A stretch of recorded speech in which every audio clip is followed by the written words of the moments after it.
आज सिरोही जिले के प्रवास पर हैं और देश में पिछले 8 साल से भारतीय जनता पार्टी की सरकार चल रही है। मैं नड्डा जी से पूछना चाहूँगा, राजस्थान की जनता की ओर से, सिरोही की जनता की ओर से, कि भारत का सकल सार्वजनिक ऋण, ग्रॉस पब्लिक डेट, जीडीपी का 86.90% हो गया है, उसके लिए कौन रेस्पॉन्सिबल है? और इतना ही नहीं, 2022-23 के जो बजट अनुमान थे उसके विपरीत अप्रैल मई में राजकोषीय घाटा 2.03 लाख करोड़ हो गया, जो कि 22-23 के खर्चों के अनुमान के लिहाज से 12.3% है। 22-23 में राजकोषीय घाटे का जीडीपी के 6.4% पर अनुमानित किया हुआ है। और भारत सरकार के फाइनेंस मिनिस्ट्री ने जो मई में इस संबंध में वार्न भी किया। अब भारतीय जनता पार्टी कहती है कि प्रधानमंत्री जी 22 घंटे काम करते हैं, तो आर्थिक हश्र तो ये है। अब मुझे ऐसा लगता है और देशवासियों को भी ये समझ में आ गया है कि वो 22 घंटे का प्रयोग जो है विधायकों की खरीद फरोख्त, सरकारों को बदलने और केंद्रीय एजेंसियों का दुरुपयोग कैसे किया जाए, उस ताना बाने को बुनने में किया जाता है।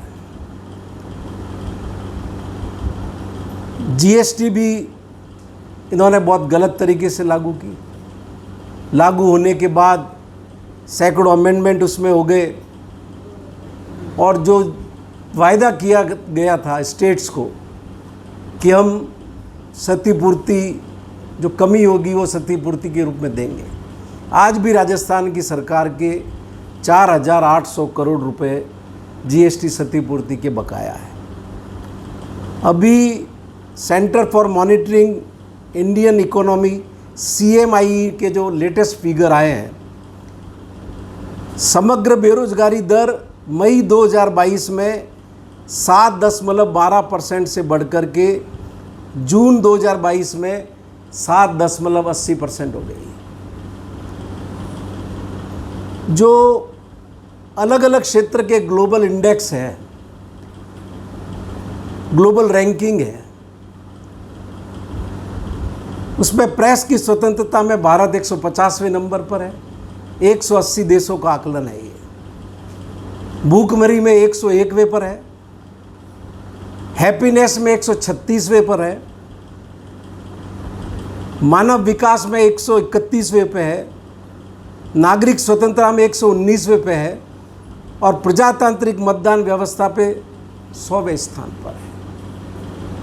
तो वो जो दुनिया और विश्व गुरी और विश्व नेतृत्व का जो ढिंडोरा भारतीय जनता पार्टी पीट रही है, उसके वास्तविक तथ्य ये है, रुपया डॉलर के मुकाबले बुरी तरह औंधे मुंह लगातार गिर रहा है। रेल के हर तरह के टिकट महंगे हो गए, यहाँ तक कि प्लेटफॉर्म का टिकट भी इतना महंगा हो गया कि साधारण आदमी तो ले नहीं सकता। आपने और हमने सब ने देखा कि किस तरह से स्वदेशी जागरण मंच काम करता था और होली जलाया करता था। आज हर क्षेत्र को ये विदेशियों के लिए खोल रहे हैं। जिस FDI के मुद्दे पर 45 दिन पार्लियामेंट नहीं चली, सत्ता संभालने के बाद ही उन क्षेत्रों में तो खोला ही खोला, बल्कि 75% तक FDI को इन्होंने अलाउ कर दिया और डिफेंस जैसे क्षेत्र के लिए भी FDI को अलाउ किया।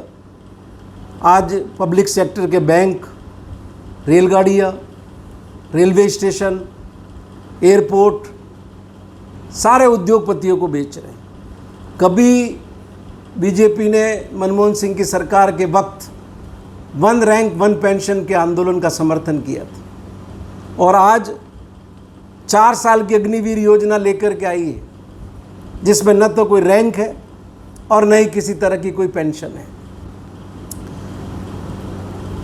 प्रवर्तन निदेशालय जो इन दिनों बहुत चर्चा में है, 2014 से पहले एनफोर्समेंट डायरेक्टरेट ने देश में सिर्फ 112 छापे डाले और 104 शिकायतें दर्ज की, लेकिन 2014 से 22 तक 2974 छापे डाले और 879 शिकायतें दर्ज की। लेकिन 2014 से 22 के बीच में सज़ा का प्रतिशत है वो 0.5% रहा है। तो इससे आप अंदाज़ा लगा सकते हो कि ये सारी कार्रवाइयाँ आतंक फैलाने के लिए ईडी के द्वारा की जा रही है। लोग रोजगारहीन हुए हैं। गैस सिलेंडर 900-1000 रुपये तक पहुंच गया। पिछले 18 महीने में ही पेट्रोल पर 34.38 रुपये और डीजल पर 24.38 रुपये की बढ़ोतरी पिछले 1.5 साल में हुई है।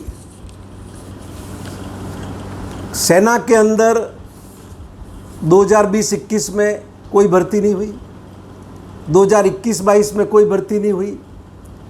कहाँ तो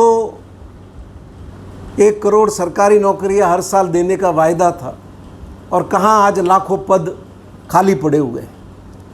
और बीजेपी को ये बताना चाहिए कि ओल्ड पेंशन स्कीम के बारे में आपकी क्या नीति है। भारत सरकार और बीजेपी शासित राज्य ओल्ड पेंशन स्कीम कब लागू करेंगे? कश्मीर में इस साल 15 सुरक्षाकर्मी मर गए, 18 नागरिक मारे गए। कश्मीरी पंडित धरने पर है और बीजेपी अपनी सत्ता की मद में मस्त है। चीन भारतीय क्षेत्र में कब्जा करके बैठा है। बीजेपी को बताना चाहिए कि पाकिस्तान के लिए सूचनाएं जुटाने वाले जासूसों से क्या संबंध है उनके, और इन आतंकियों से क्या संबंध है।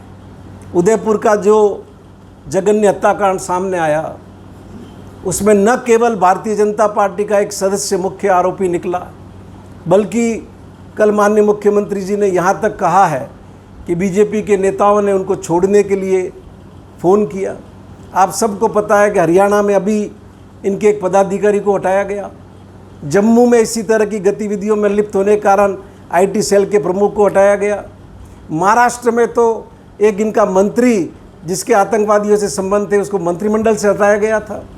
और मध्य प्रदेश के अंदर भी वो जो खुफिया जानकारी उपलब्ध करा रहे थे उसमें भारतीय जनता पार्टी के पदाधिकारी शामिल थे। इसके अलावा बीजेपी को ये बताना चाहिए, नड्डा साहब को बताना चाहिए, वो आए हैं अगर राजस्थान के दौरे पर तो, और लगातार अभी आ रहे हैं।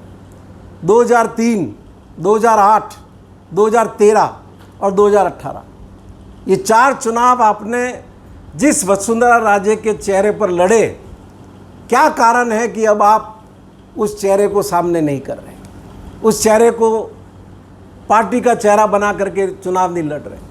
क्या बीजेपी को भारी विद्रोह की आशंका है? इस आशंका के चलते वो ऐसा कर रही है। और भारतीय जनता पार्टी ये दावा करती है कि वो दुनिया की सबसे बड़ी पार्टी है। तो मैं सिरोही का एक नाचीज कार्यकर्ता, एक छोटा सा सेवक होने के नाते उनसे पूछना चाहता हूँ कि आप सिरोही में आए हैं तो ये भी बता दो कि उदयपुर से पिंडवाड़ा रेल लाइन का जो सर्वे हुआ है, पिंडवाड़ा से सिरोही होते हुए बागरा रेल लाइन का जो सर्वे हुआ है, वो रिपोर्टें वहाँ रेलवे मिनिस्ट्री में दबी हुई पड़ी है। तो ये कार्य कब शुरू होंगे? सिरोही में हवाई सेवा कब शुरू होगी? और लगातार लंबे समय से सिरोही में केंद्रीय विद्यालय और सैनिक स्कूल 2 मांग हम करते आ रहे हैं, वो कब खुलेगी? Thank you.